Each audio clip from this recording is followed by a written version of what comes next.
Mark, and I'm talking to Mark on the brand new Guitar Weekend Warriors channel. I'll make lots of apologies for this because I'm very nervous, because although he will hate me for saying this, I'm actually talking to one of my heroes. I've known Mark online for about 30 years, and I was so happy when Mark agreed to do this. And I think that you'll know why by the end of this. I won't call it an interview. It just the end of this chat. This, ladies and gentlemen, is Mr. Mark Day, who has his own YouTube channel called Mark Day Guitar, I think. I don't even remember what it's called. Isn't it Sam Hill's Back to Sam Hill band or something? Yeah, maybe youtube.com // whatever it is, Sam Hill Band. Yeah. You can also find it to Mark Day Guitar for a while, and it went back. It is rather sad I know more about your channel than you. I'm so clueless. Fanboy. I'm just totally clueless. So Mark's got about 21,500, but to me, I'll tell you one thing that's a superstar. I strongly suspect that Mark has a following of probably more important and high-end people than just about anybody else out there. And again, you'll probably understand that by the end of this interview. If you don't know Mark, you certainly know his friends. And by the end of this, hopefully we'll get enough distribution so everybody knows Mark. And at the end of this, we'll discuss something as well, which I think is Mark's consented to us discussing, and we'll get on with it. So, hello, Mark Day. Where are you from, mate? I'm from Cornwall, Ontario, Canada. So are you it's Glen Walter, Ontario, Canada. It's a little town along the St. Lawrence River in Canada. It's southern part of Canada, southeastern Canada. Does that mean you're a French speaker, or? I do not speak French. French is very fluently spoken around me. Yeah, but I'm pretty unilingual English. Right. Well, most of the Canadians that I know are wrestlers, and most of them are French Canadians. So well, I live an hour from Montreal, so it's Montreal is very close. Beautiful city. Yeah. And then I'm an hour from Ottawa, which is the capital of Canada. Alert from exchange password required. Oh no, I'll get rid of that after. Yeah, I think I know why that is actually. Anyway, so you're from Canada. Canada, you've not always lived in Canada, I don't think. You have moved around a little bit. I moved around a little bit. In 2012, I moved to Los Angeles, California, to take a job with Dave Friedman, who's famous for building all kinds of pedal boards and racks and amplifiers for every star that you can think of, from Van Halen to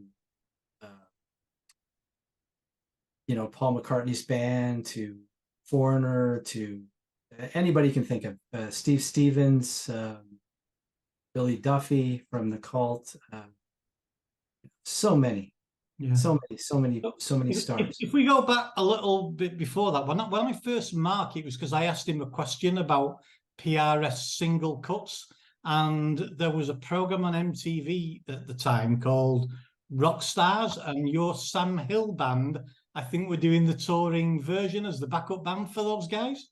Yeah, it wasn't much of a tour. There was a few dates, and we did that, and it was a lot of fun seeing these guys on TV and then actually playing with them. And it was a spur of the moment kind of thing. And we did a bunch of shows with them, and it was a blast. And it kind of helped our band locally, doing that kind of stuff, kind of brought some more focus to us. And yeah, it was a lot of fun. And at the time I was into my rack processors, and I think that we both had the Digitech. Was it a GSP 2101 or something? GSP 2101, yeah. Yeah, and Yeah, and I was considering getting a single cut Les Paul, and you highly recommended them. And Oh, I then love. not long after, I've seen you playing something completely different. I think that I switched on YouTube, and you were demoing a Suhr, or just playing, but indirectly demoing a Suhr Modern. Yeah, Suhr Modern, beautiful guitar. Is it a modern? Is it? I always call it a modern. I don't. Yeah, it's modern. Yeah. North America, it's modern. Yeah. So I know I've said to you before, and actually I think I've said to John as well, who's also one of my friends, thinkers, we have a mutual like of taste for Fears and Go West to English bands. I think he used to be in a band that does that. I think you, for me, you were probably responsible for shifting more Suhr Moderns and Suhr Riot pedals than just about anybody else. So from nobody being aware of them, certainly in the northwest of England where I live, all of a sudden everyone was going into the high-end shops and asking about them. And I put that largely down to you. I must admit, I was amazed at that time, where I was expecting a Mark Day tribute model to be released Not that any important. moment. I'm not that important. No, you know, John's stuff was really cool. Is really cool. John's a lovely man, lovely Yeah. family. He actually offered me a job back in 2010 or 2011, and I went out and agreed to it. But the legalities, the work visas and stuff didn't work out. So, Okay. and then from there, I hooked up with. Because you were running a guitar school at the time, I think. Yeah. We won't mention it just in case it's still running and there's some benefit. Uh, No, it's you know, I'm not running it anymore, that's for sure. But yeah, it's still it's under a different name now and different owners, and they're doing well, and they're nice people, and yeah, God bless them, you know.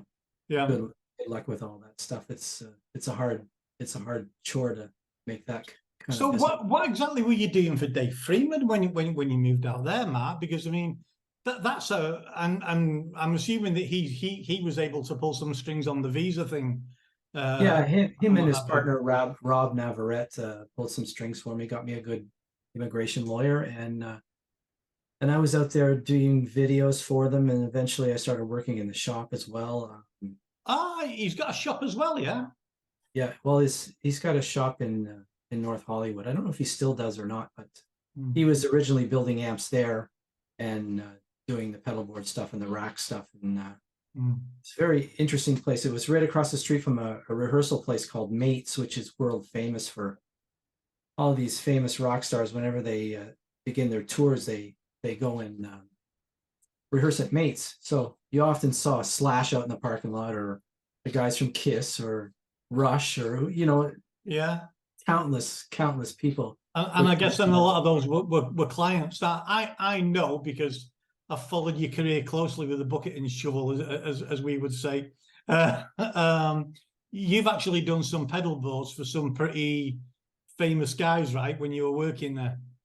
Yeah, I mean, it was all under Dave's direction for sure, but I worked on some of my heroes pedal boards and racks, like Oh, and George you can name a few names, and at least one of them's no longer with us, unfortunately. But because Eddie Van Halen, yeah, we did his rigs, and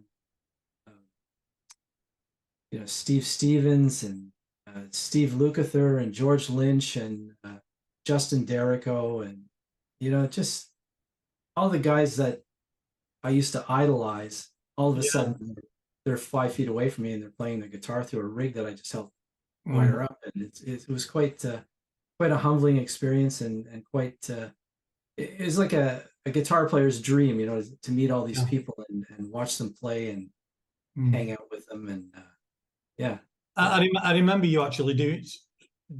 I can't remember whether you wrote or you said something about meeting Eddie Van Halen and being sort of like totally starstruck sort of thing at the time.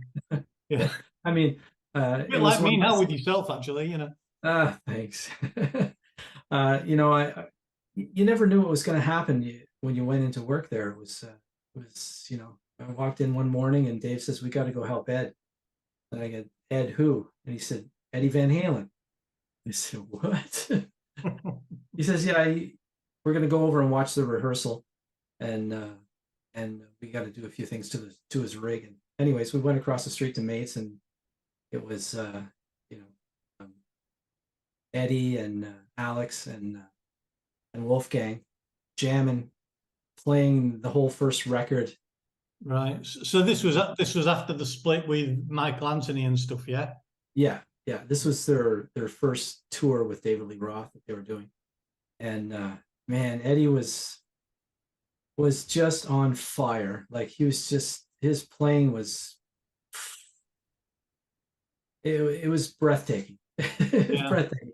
And you know, they run a really tight camp, and it's hard to get near anybody. But yeah, I met him. He shook my hand, and he said some jokes, and we spoke for a few minutes, and then he went and played, and it was one of the highlights of being down in California for sure, was meeting Eddie Van Halen. And, Yeah, I can imagine it's funny because I'm quite a fan of Rick Beato's sort of channel in terms of some of the interviews that he does, and the one he did with Nuno Betancourt a couple of months ago, I think it was now, was absolutely brilliant, because Nuno was talking about Eddie and Paul McCartney and stuff, and he's such a chilled out, relaxed, humble guy, a bit like yourself actually in many ways, because like you're incredibly modest considering the the life experiences that you've had and the things that you've done, plus the fact that you're a demon player as well. So I'm nobody. Yeah, I met Nuno as well. He was playing with Rihanna, and I had to go and show him some stuff on an Axe Effects. So right, I was going to ask you about that. We'll come back to the Axe Effects later, because what's your actual job title for working for Axe Effects now? Are you? Well, originally it was artist in residence.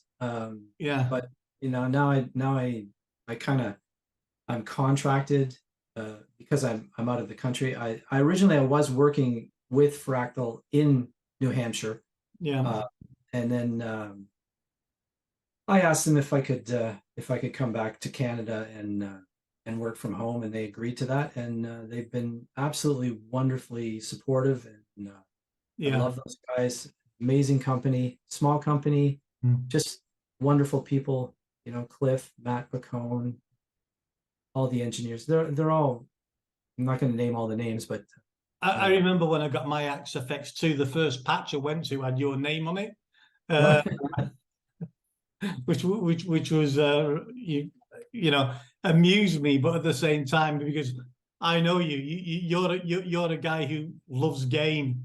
You know, that going back in time, I think that you used to after you had, I can't remember whether you had the old Vigies on the Modern, and then you had Seymour Duncan Blackouts for a while, and yeah, I used to use EMGs, the 85s in the bridge position, from about 1987 till probably 2008 or 2009, and then I tried the Seymour Duncan Blackouts, and I really liked those. Yeah. And then when I got to California, Dave wouldn't let me use.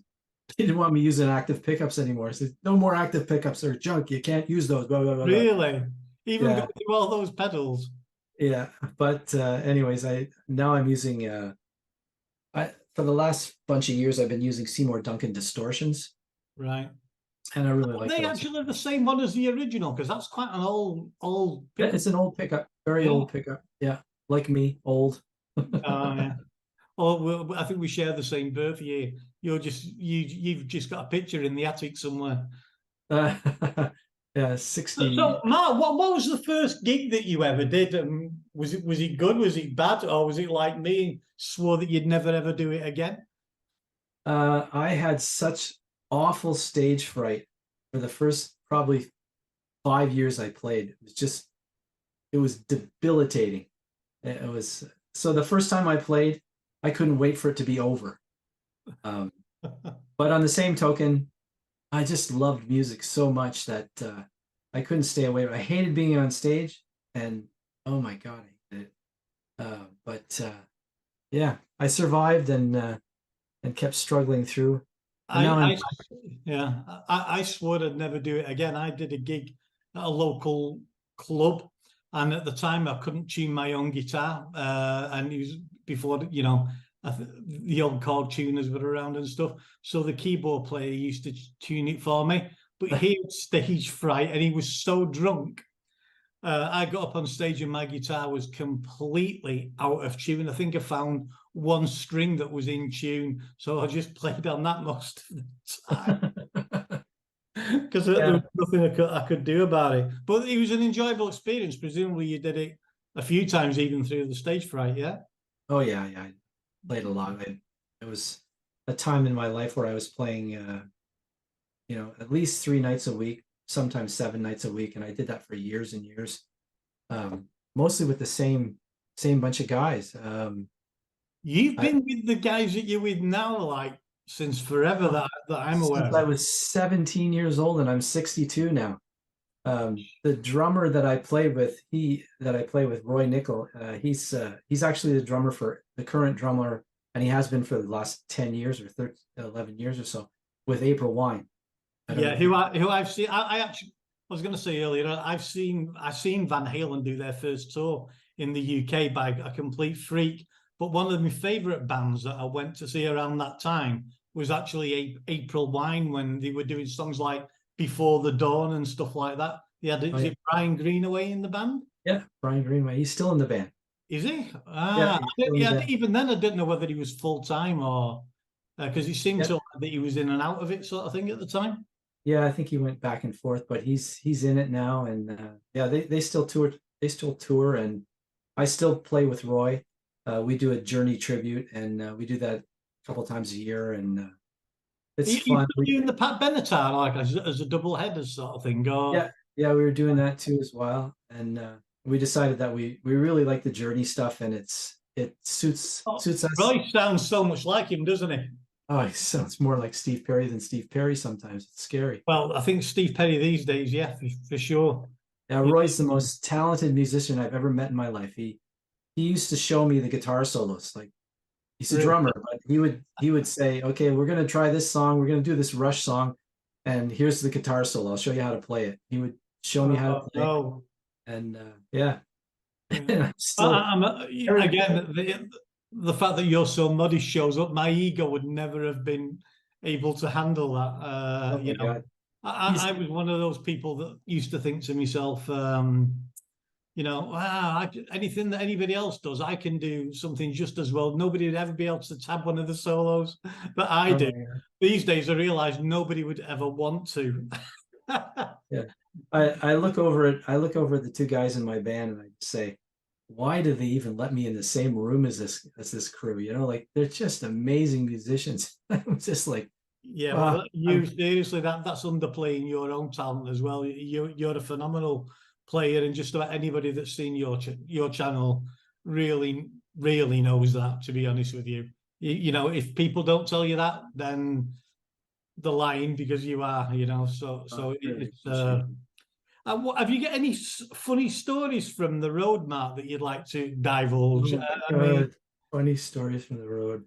I'm seeing a guy tomorrow night that I met on the way to playing in Germany, and I think that I will probably end up editing about 50 minutes out of a 1 hour discussion with him, because most of his stories will be too outrageous. But I'd have to say, all I remember is that 95% of the time we were all laughing and crying. Everything was just so funny. The things that we would do is just, oh my God. I funny stories off the top of my head. Now that I'm thinking about it, I can't really. So, well, if one occurs, we can go back to it. Yeah. Favorite players, Mark, because I've seen you do the Dokken stuff, obviously the Eddie and the Neil Schon stuff, or Schon. I'm not quite sure how you pronounce it. Who are your favorite guys? I hate to say the word influencers, but my favorite guys. I mean, probably my biggest influence is a Canadian guitar player named John Albany. He was the guitar player for Lee Aaron I don't know if you've ever heard of her. The very The very metal queen. She was the yeah, metal queen. yeah, she was an extremely good-looking chick. I remember Yeah, her. yeah, very, very nice looking Sounds, yeah. and great singer and great stage presence. And John was he had this thing with sound. It was just the first time I saw him live, he had one of these racks that had a Furman PQ3 in it, Yeah. and a couple of analog Ibanez analog delays, 8202s, I think they were. And he got this massive tone through his Marshall heads from using that PQ3 as the gain stage. He ran the Marshall The old trick, clean, yeah, overdriving the and, Marshall import. yeah, and he had that tone way before Striper and all these other bands were out, and it just pounded you in the chest. It was just, and I had to have that tone. I had to. So he was kind enough to bring me up on stage one night and show me what he had. And the next day I was gone to Montreal and I bought everything that he had in his rack. I took out my credit cards and I just bought everything that he had in his rack. And it took me 6 months to wire it all together and try and finally get the same tone that he had. Like not his fingers. His fingers were phenomenal. I was just going to say, do you subscribe to the fact that you can get somebody's tone with gear? I know that you're in the business of getting people's tone with gear, but I always remember the Steve Lukather story where he snuck in and picked up Eddie's rig and said that he couldn't believe he sounded just like himself.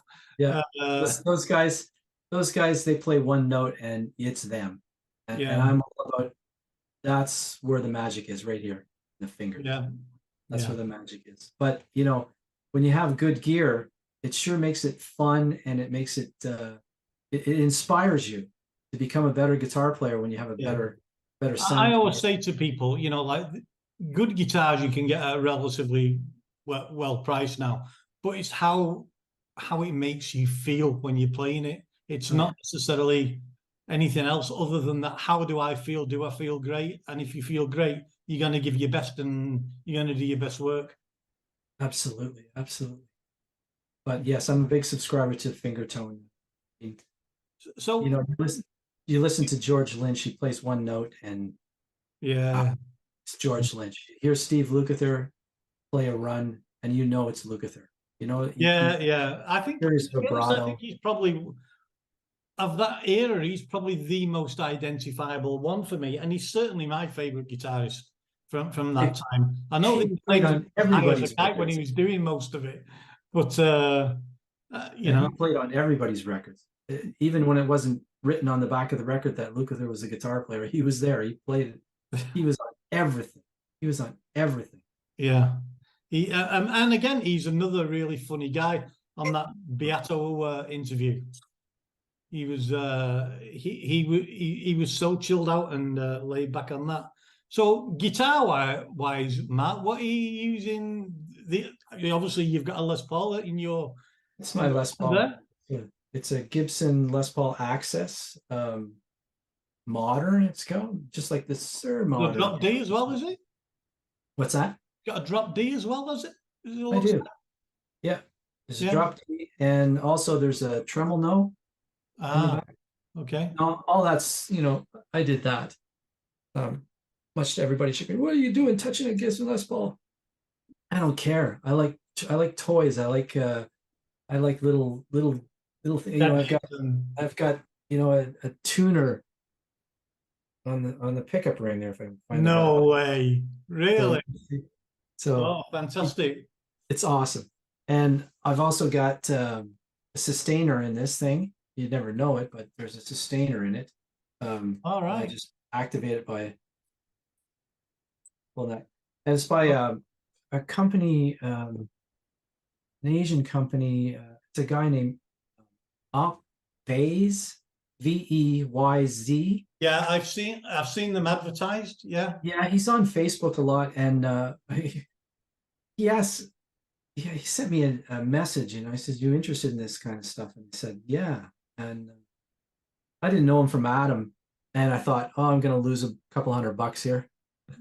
Because I'm going to give it a try. He had a bunch of people that said they actually bought it, and he came through for them. So I ordered one, and I said, make it in gold and make it look like a Bit of regular bling. humbucker. And he said, like, literally 2 weeks later, it was in my mailbox and all the way from overseas. And I thought, wow. And I installed it, and it works absolutely great. It's amazing. Yeah. So really, really cool stuff. It's funny. I got into somebody that we both know. I had a discussion with him that, and it was actually on Facebook. And let's just say that I asked him a question that perhaps I shouldn't have done, but this individual went off. We were talking about sustainers at the time, and I said, you know, and my question was, if Neil Schon said that he wanted to have, you know, one of yours as a signature, but he wanted a sustainer in it, what would you say? And there was then about a 10-minute diatribe, you know, about what he would say back to him in response and what have you. And I thought to myself, oh, I hope he doesn't regret saying that. And I went back to it the following day, and he deleted the whole conversation. I'll tell you who it was, but I think you can probably guess. I can probably Offline, guess. I'll tell you. Yeah, I love little toys like that. It's just you know, I like modifying guitars. I've never. Can you do it? Can you do like a Journey tribute without a sustainer, really, and do it authentically well, like you do? Actually, I don't use the sustainer very often, but when I do, I just love it. It's a lot of fun. But I have so much gain, I don't need a sustainer. I like the Digitech Freakout pedal as well. I've used that for. Yeah, I've tried that. This is better. Yeah, This is, I'm sure it is. But yeah, I wouldn't have to butcher a guitar or anything to do it. yeah, Because yeah. I'm really funny about guitars. I like, you know, if I get a scratch on one, it's defaced. I feel, you know, really bad about it. I can't wait. I'll do the quick plug now. I'm not sure you can say, but I've just taken over the distribution for Shijie guitars in the UK. I looked at some YouTube videos on that today, and they look like really nice guitars. They are. To be honest, I started out as a fan of them after seeing Daryl Braun video a couple of years ago, and I bought one, and then I bought another, and then another, and I become friends because of the Chinese connection with the guys.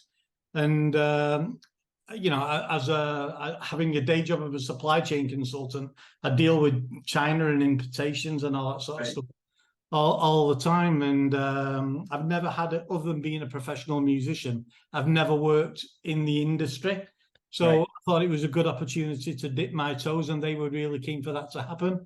So yeah, I think there's good opportunities there because the guitars are great.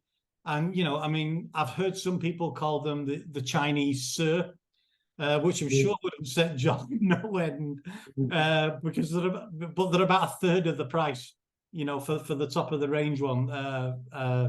So, you know, the good value. Anyway, that's the plug. That's the plug for Shijie guitars. And if ever you fancy doing a review on one, I'll get that sorted for you. So Cool. Yeah. So okay, we all know now that you're Mr. Axe Effects because you are the guy with does the sounds and everything else. What's your favorite standalone pedal, though, Mark?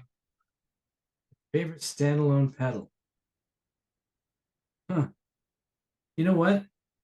When I was a straight into Marshall guy. The only thing I ever put in front of a Marshall was a MXR 10-band blue graphic equalizer. To overdrive the input on it, or was it? Yeah. I found that out years ago by accident. My effects pedal broke down, and I had a WEM reverb, and I wanted a bit of reverb for the amp, so I put it on, and I turned it on full blast, and I went, "Oh, what's that?" You know, because it just drove the input, and it was like a fantastic sound, you know. Yeah, my favorite standalone pedal is an Axe Effects. It's the best standalone pedal in the world. I'm gonna make a big admission now, because you're obviously a lot brighter than me, because I bought an Axe Effects 2, and I just couldn't get to grips with all the menus and everything. I remember dropping you a message and said, you know, you said, "Ah, you'll get the hang of it." But I went away from racks a while back, but I'd love an Axe FX3. Now I've got the time to actually sort of like study one. And well, have you done anything with the guys with Def Leppard at all? Because they're big users, aren't they, of the Axe FX? I mean, I've gone to a couple of their shows and stuff, and I know their guitar techs and things like that. And there's other guys in Fractal that work hand in hand with them, and I see the residuals and stuff. You know, the banter back and forth, and Yeah, it's pretty cool. And yeah, but I've not worked with them directly, right. and they've been kind enough to let me come to a couple of their shows in Canada. Yeah, I think one of the many times I envied you was when I think you posted that you'd just gone to see Pink and you got backstage with Justin Dorico, who's like Yes, a phenomenal player. And you know, and he's using Axe FX now. yeah. Yeah, he's the most amazing player. Oh my God, he's just There's so nothing that good. doesn't seem to be anything that he can't do. No, and he's such a nice guy. He's such a sweetheart. He's the kindest guy you'd ever meet. We hung out quite a bit when I was in North Hollywood, and you know, now I'm back in Canada, so we're quite far away. But we've had some FaceTime discussions and stuff. He's a super guy. Hmm. Busy. But he is. Oh yeah, Yeah. he does the what's that show? The TV show, The Voice. Oh, does he do that as well? He does all the guitar stuff on The Voice. Like he'd come see us at Friedman's, and he'd say, I got 30 or 70 songs to learn this week. And I'm like, how do you do that? I can't remember 5. Yeah, I'm a huge Pink fan. What on the subject of which I've played with a lot of female singers during my time, sort of like as a pro and a semi-pro musician, and Pink is one of the artists that cover that I really enjoy playing her stuff, even though there's not lots of solos on it. I'm trying to remember the specific one, but it's one that sounds like there's a key change at the end, but there isn't. It's just like it's just the way that the song's structured. I'll remember it in a minute, but I remember trying to get the fingering for it off Justin Dorico off a David Letterman video, and I couldn't work out what he was doing. He plays a lot of adult chords. big grown-up people chords. Yeah, it's not like power chords. So what's there for Axe? I mean, with obviously, you know, you work for Cliff and Fractal and stuff. What's the future for Axe FX, Mark? How do you think it can get any better than it is? I mean, he's so smart and so focused.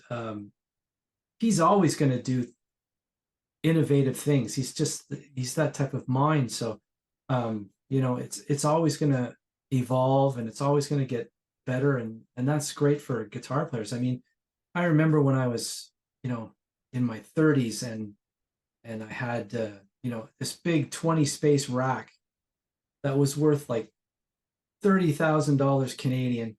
yeah, and you know, 4 refrigerator things. Yeah, you know, Bradshaw switching system, and Yeah, you know, a $3,000 chorus, chorus pedal called an Eventide H3000 SE. Yeah, I know the one. Yeah. You know, I use that as a chorus pedal. You know, stupid as that. But anyways, you know, to get that type of sound, it cost you $30,000 at least. Yeah. And now you can get an Axe FX that has all that and a million times more tones, and it's just, guitar players are really lucky now to have this kind of technology at their fingertips for the price that it sells for. It's just it's crazy. I mean, the Axe FX in North America are a lot cheaper than they are in Europe. Yes. I admit I actually got mine off a guy who bought them professionally in a Filipino guy in the States, Okay. and then shipped them over to Europe, so I didn't go through the distributor. But I think even guitars now. I mean, what was the first guitar that you had, Mark? Can you remember? The first guitar I ever had was well, it wasn't mine. It was borrowed. It was a Brentwood. We had like a department store in Canada called Woolco. It was like Right. a Woolworths kind of thing. And they had these horrible guitars. It was a semi-acoustic Brentwood, and the strings were like that high off the fretboard. It was impossible to play. And then We my had, first, I think we had one. It was Woolworths, and was it called a Winfield or something at my school, and we had that with a Vox AC30 head and combo, one of the oh, old wow. ones. That people got a shock off, so it was never plugged in again. I think the first guitar that I ever owned that I worked all summer. I went down to the local music store and I bought it was an old Les Paul copy by Hofner. Like the Beatles bass, but it was they made a Les Paul. Yes, yeah. That was my first guitar, and then I had that for probably about a year, and I bought a Fender Strat. Really, I actually bought I had a guitar that my mum got me out of a catalogue, and then my first decent guitar was a Shaftesbury Les Paul copy Right. that I learned to play on. But I never, ever liked Strats, which is amazing because basically a Strat with a humbucker in the back is all that I've played for years. Now Yeah. I love the scale length of the Gibsons because I've only got like relatively short Yeah, fingers. Yeah. feel your But, pain. yeah, it's like you see pictures of Jimi Hendrix and he's like spanning the fretboard with just from this joint and stuff, and you think, oh, what's the other Paul Gilbert? He's another Yeah, one that seems to have like fingers longer than bananas and stuff. yeah. They're blessed. My fingers are like little thimbles. They're so short. You do well though because you've got such a good variety Are you self-taught, Mark, or did you have lessons? Or No, I'm self-taught. Doesn't it show? no, it doesn't. No, I mean, Yeah, self-taught. I was going to say you're famous, and then I can just imagine your face when I say that for playing like cover versions of like Journey and I sort of play like them all Halo and wrong. I stuff. just play them with conviction. They're all wrong. Yeah, but you do it so well, and the interesting thing is I've seen you cover the same ones like a couple of years later as you've got more comfortable doing them. Certainly Yeah. with eruption and things like that. And I'm thinking, I thought it was great the first time. What's he doing this for? But again, it's that old "how do I feel when I'm doing it" thing, right? I'm Yeah. more Well, comfortable doing it. it's also I look back at the old stuff and I go, oh, that sucks. I gotta fix that. Because I'm trying to evolve all the time, and now None of it did. I remember when you had that Modern and the Riot pedal, and it was a CA 100 amp that you used at the time. Or yeah, something? CAA, yeah, Yeah, yeah, that was like the godlike amp everybody wanted. I think at that particular yeah. time. At that time, yeah. Yeah, and I always remember you come out with a classic line when you went, "Oh, I've got this Suhr Riot pedal, and it sounds like, well, it sounds a lot like my CE one." I see 100. And I think that was the thing that actually sold it to everybody because everyone else was going out and paying thousands, like for that amp. And like you said, this pedal sounds just like it, It was Yeah, it did make me laugh at the time, but you were fun right, time, And then, fun. a few years later, Joyo brought out the US Dream, which was like a really good clone of it. Joyo is probably not a brand that you're that familiar with. But again, I've seen it, but yeah, yeah. I was never really a pedal guy ever. It shocks me, honestly. I mean, I did the racks and then I went to the pedals, but you went straight for the big boy stuff, really, didn't you? Yeah, I was addicted to it. I was just psychopathic about it. I just fell in love with all these great big racks and the Bradshaw stuff. I'm still in love with big racks now, but that's a different story. Aren't we all? Yeah. Yeah, that stuff will get you in trouble though. Yes, it has. Yeah. So I'm not going to bother you for much longer, Matt. But the people that know you would know that you've not been particularly well, yeah, for a while, and you've had a problem. I did clear this with you before we Been started. psycho for a long time. No, Yeah. like always, that's just wives and girlfriends. We all have that. But Lottie looks very, very nice, by the way. Laurie's lovely. She's a wonderful, wonderful girl. Yeah, and She's a nurse, which she's a nurse, so that comes in really handy. And by the way, check out Mark's Facebook page as well if you're allowed on there, because he does some really, really awesome wildlife photography. I always look forward to seeing that. The other day we had the conversation about the bald eagle, and I thought he's joking, and there's a picture of a bald eagle the following, in the afternoon or something. I do a lot of that. I mean, as you were referring to a minute ago, the health issue is obviously Parkinson's. I was diagnosed with Parkinson's in late 2016, and it's a progressive kind of thing. It gets worse as you age, and yeah, it's pretty much under control for the last couple of years, but something's gone a little awry in the last couple of months. That it's the patches is the best way of dealing with it at the moment, right? What?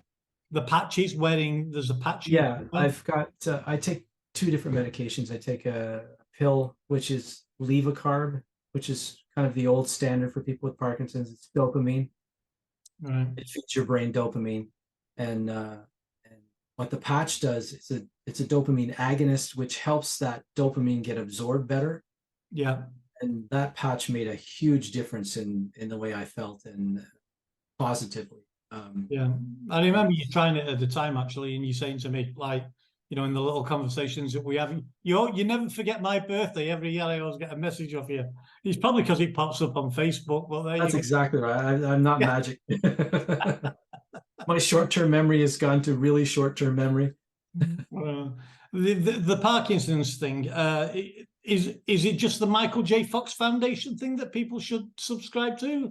Yeah, that's an excellent community, and they do amazing work, and they're always having breakthroughs, and hopefully someday there'll be there goes Rascal, the dog. You can just walk by. Yeah, we have a zoo here. We have a dog, 2 cats, and a rabbit. We just got this rabbit. It was out in our front yard, and it was really sick.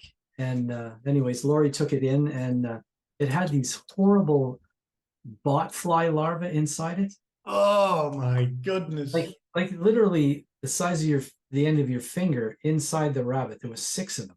Anyway, she got them out and did her nurse's thing in wound care, and now this rabbit is thriving and happy and taking over our house. We have my son. He's obsessed with dinosaurs, reptiles, snakes.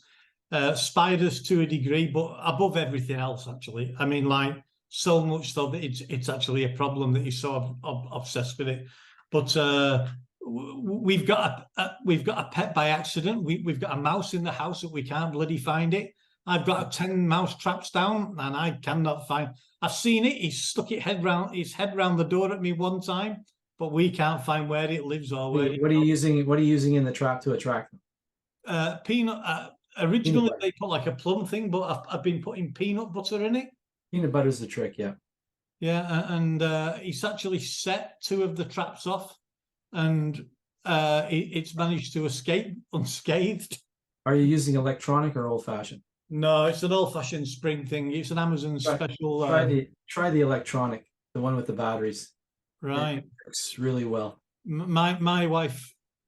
It freaks my wife out. It's freaked me out one time because I was actually in the kitchen making a coffee, carrying it across, and it decided to sprint down the kitchen and through my legs to the back of the washing machine, and it like a cartoon. Yeah. It felt just like a cartoon at the time. But Mark, it's been a pleasure. I'm going to go and watch a little bit of the wrestling, even though I could talk to you all night because I have been a fanboy for a long time. And I appreciate it. Like I said, I am nobody. I am nobody. yeah. But you know, it's you're somebody who's sort of like in inverted commas career that I follow because I've always admired you playing. And you've always been very, very polite, even when I used to ask you really dumb questions. I still ask you dumb questions now. No, there's no such thing as a dumb question. There's no such thing as a dumb question. But you were incredibly forgiving on all the forums for everything for a long, long time. You'd put patches up for people on Digitech stuff and everything. You were like the humanitarian gift to effects. I love sharing. I think if a human finds something that's really cool, you should give it to somebody else. Give it to some. Here, take. You should try this too. It's wonderful. Let me leave you with a tip for the guys with pickup squealing problems, like especially that low end rumble when you got your amp up too loud and it starts. You get that low. Take some hobbyist hot glue and glue the sides of your pickup to the pickup ring, and it'll stop that vibration. Right. So I suppose it's like super waxing, is it? I guess. Oh, it's way better than that. Because what's happening if you actually stand in front of like a really loud amp and you look at your pickup and you start to get that over bottom end feedback, you'll see your pickup cover moving, vibrating very quickly. Wow. And if you anchor that to the pickup ring with some hot glue, it'll stop that. Just before we go, you actually don't use an amp on stage anymore, do you? Nope. In years. So one thing I was going to ask you, but I missed it off my bloody list, was, do you think Valve amps are dead? I'm of the opinion now that they probably are. Yep. I can't see the point in. I used to have my favorite amp of all time was a Mark IV Boogie with the EV in it that I had. I loved it, but apart from the weight and everything, these days I just don't see it at all. Things are changing. Things are changing. You know, we don't. And you're behind it.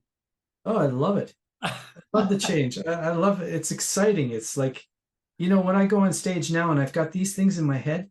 Yeah. And this is all I have on stage. This little rack which has my guitar wireless and in-ear wireless and my Axe effects and a Furman power conditioner. And I plug in to these things in my ears and I play a chord and it's the best sound I've ever had in my life. Yeah.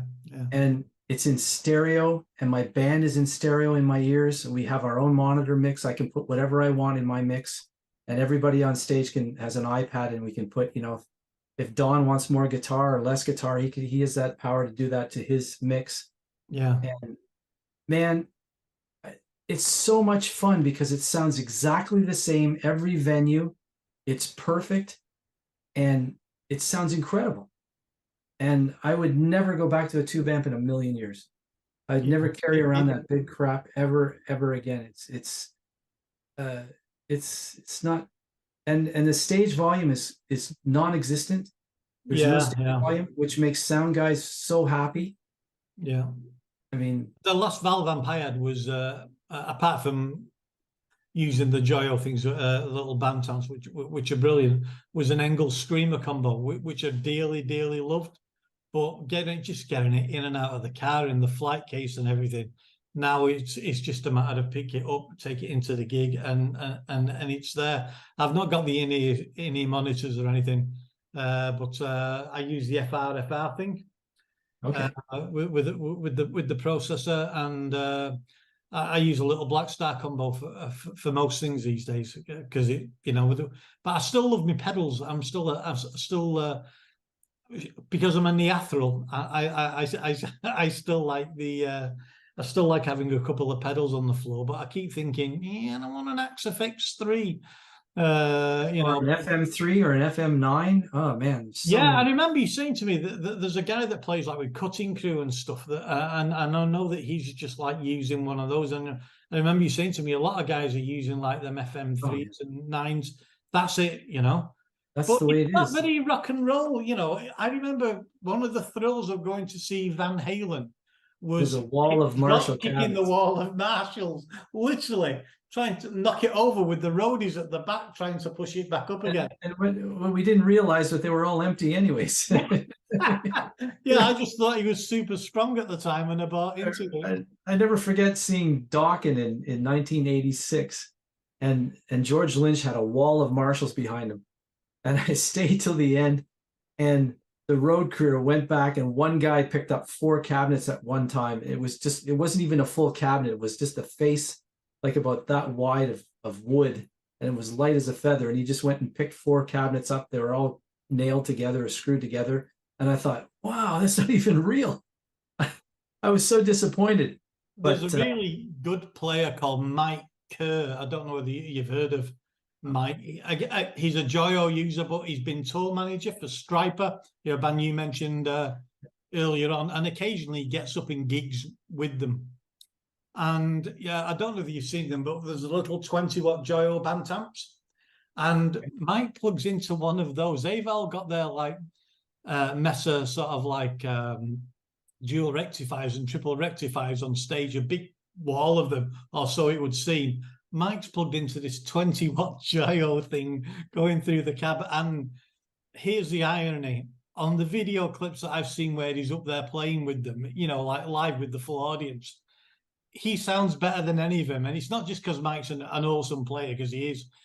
The sound is better. Yeah. You know, and these things are like $150. You know, it's just it's just an amp with nothing on it, but they sound great. You know, we've never had it so good, Mark, gear wise. You know, and it's the Fractal stuff is the pinnacle. You know, everyone can talk about the competition, and you know, the Quad Cortex was supposed to be the next big thing, but everything that I've heard from that particular unit against the Fractal one, it's nowhere. It's not in the same class. It's different. There's levels, and I think the Fractal one is the best. And I'm not just saying that because I'm speaking to the man behind Fractal. Even if I wasn't working for Fractal, I would be using Fractal for sure, and I would hail them as the gold standard. Yeah, gold standard for sure. Yeah, absolutely. On that note, I think we'll sign off. I'm going to go and watch the end of Monday Night Raw because it's on here the night after because of the timing. Mark, awesome. And it's been an absolute pleasure for us to be able to speak to you at last. And for you, thanks for having an old shaky guy on. Yeah, look, you know, like I say, I've been a bit of a fanboy of yours in many ways for such a long time, even though I'd never tell you that when we used to exchange messages on lots of things, you know, like not just the gear and stuff. And you know, I was so thrilled when you said you'd come on, and I'm even more thrilled now that we've done it. This channel will actually launch. I'll put 5 up on the first week, and then I'll give you a build up for about a week, advertising that you're going to be on and stuff, because I think you deserve that. And probably with the amount of followers that we'll have at that time, 20 people will see it. There's Charlie. Charlie just walked in. Great timing, Charlie. Hi, Charlie. But in years to come, I'm sure that'll be up there, and people will. You'll be like the Queen on the back of a stamp or something. You know, I appreciate that, Mark. You're too kind. That's for sure. I had fun. Thank you for having me on. No, absolutely. Thank you so much, Mark. It's been, to say that I was delighted that you did this, and is beyond comprehension. All I need for you to do now is a Shijie review at some point in the future. Yeah, you'll have to set me up. I'd like that. I will do. Yeah. Okay, Mark. Thank you very much.